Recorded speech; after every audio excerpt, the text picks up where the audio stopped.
There are concerns polio could be making a comeback after it was detected in New York wastewater samples. And in July, an unvaccinated person in Rockland County tested positive for the virus, the first U.S. case in a decade. For more on all of this, I am joined by Dr. Stella Safo. She is the founder of Just Equity for Health. Dr. Safo, thank you for being here. So the polio virus was mostly eradicated in the U.S. thanks to successful vaccine campaigns. So why are we seeing a resurgence now? It's really unfortunate. Polio is one of those conditions, and there's a couple of others that are close to being fully eradicated. However, if you have more individuals that are not vaccinated over time, what you will see is that as the virus spreads, it will find hosts that it can spread in.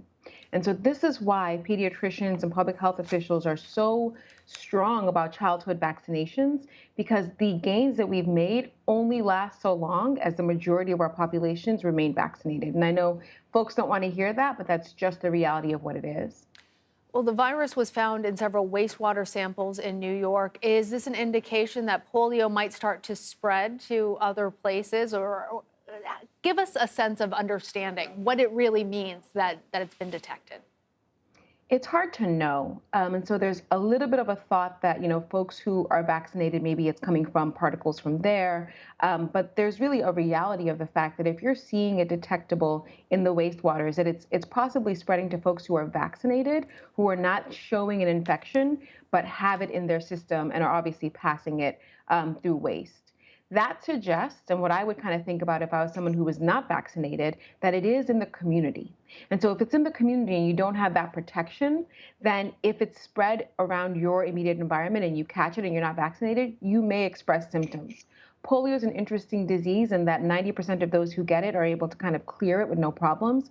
10% will have the effects that we see of the paralysis, the meningitis, the other things that can be life-threatening and certainly life quality threatening. There are folks who are handicapped from polio, that are still around today that can talk about the incredible impact of this disease. And so we feel like we've gotten away from it. We can't be too cavalier in knowing that those kind of progress steps that we've made are easy to reverse if we don't stay on top of the vaccinations. Such a scientific accomplishment, medical accomplishment to have eliminated it and now to be back in this place, especially as we're dealing with other things. So let's go ahead and switch gears to monkeypox. The CDC updated its guidelines now to include dogs because a dog in France contracted the virus from its owners.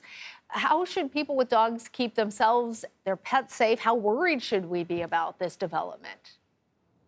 The good news about monkeypox is that it's very different than COVID in that it isn't so super easy to spread. It really is spread through sustained contact. And so it sounds like from this case in France that the owners kind of slept with their dog when they had the lesions, the monkeypox lesions, which can cause a rash, a very painful rash, and that the dog then developed it after some time. So the good news is that if you're able to, as a pet owner, not do a lot of kind of skin-to-skin contact, not a lot of interactions with your pet, you should be able to keep your pet from getting infected. The reason why this matters so much is that there is a thought that, if it can spread human to pets, then it can be pets to pets. And that's concerning because you don't want a high amount of this in the community. So there's a real thought that if you have monkeypox, you're isolating not just from other humans, but also from your household pets as well. I want to ask you about going back to school because teachers, students, faculty are all getting ready to go back into the classrooms. I have young kids and I know that they hug their friends, they touch their friends all the time. It's hard to stop them from doing so. So how much of a concern is monkeypox in a school environment? It's a great question. I'm getting that a lot. And so I will say again, we should think about the biggest threats that we have right now. The biggest threat remains COVID.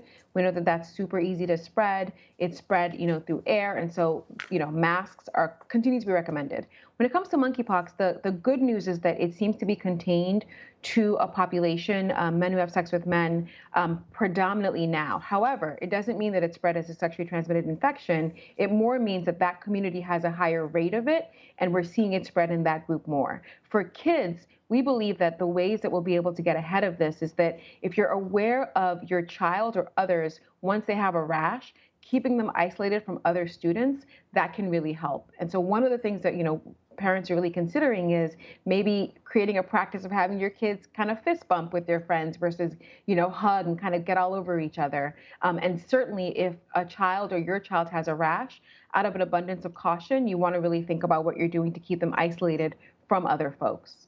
Good advice. Dr. Stella Safo, thank you for joining and thank you for all that you do. Thank you.